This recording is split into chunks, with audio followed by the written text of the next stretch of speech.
వక్రతుండ మహాకాయ సూర్యకోటి సమప్రభ నిర్విఘ్నం కురు మే దేవ సర్వకార్యేషు సర్వదా. ఒకనాడు శౌనకాది మునిపుంగవులు సూతుల వారిని సకల ఇష్టార్థ సిద్ధి ప్రదంబగు పుణ్యస్థలము ఏదియు ఉన్నది?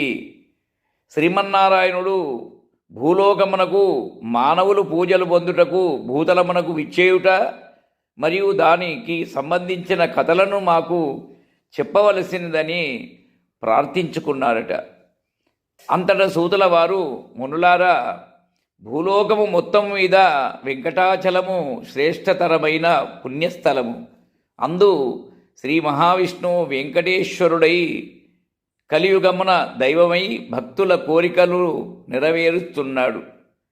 తన భక్తుల కోరికలను తీర్చుటయందు శ్రీ వెంకటేశ్వరుని ముందు సర్వదైవములున్నా తీసికట్టుగానే యుందురు అనగా విని శౌనకాదులు, మహానుభావ, ఆ మహావిష్ణువు శ్రీ వెంకటేశ్వరుడైన విధము, ఆ శ్రీ వెంకటేశ్వరునికి చెందిన అనేకానేక లీలలను మాకు తెలియజెప్పి పుణ్యము కట్టుకొనమని తమ్ము మహానంద భరితులుగా ఉనర్చవలసినదని కోరినారట.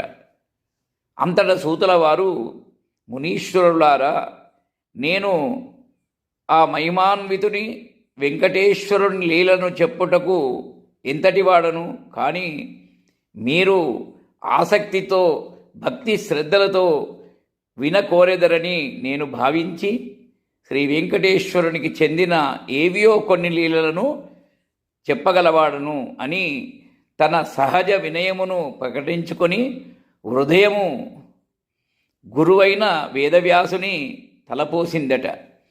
అట్లు వేదవ్యాసుని తలుచుకొనుట వలన సూతుల వారికి తాను శౌనకాదులకు చెప్పవో కథా విశేషములన్నీ కళ్ళకు కట్టినట్లు అవగతమయ్యిందట.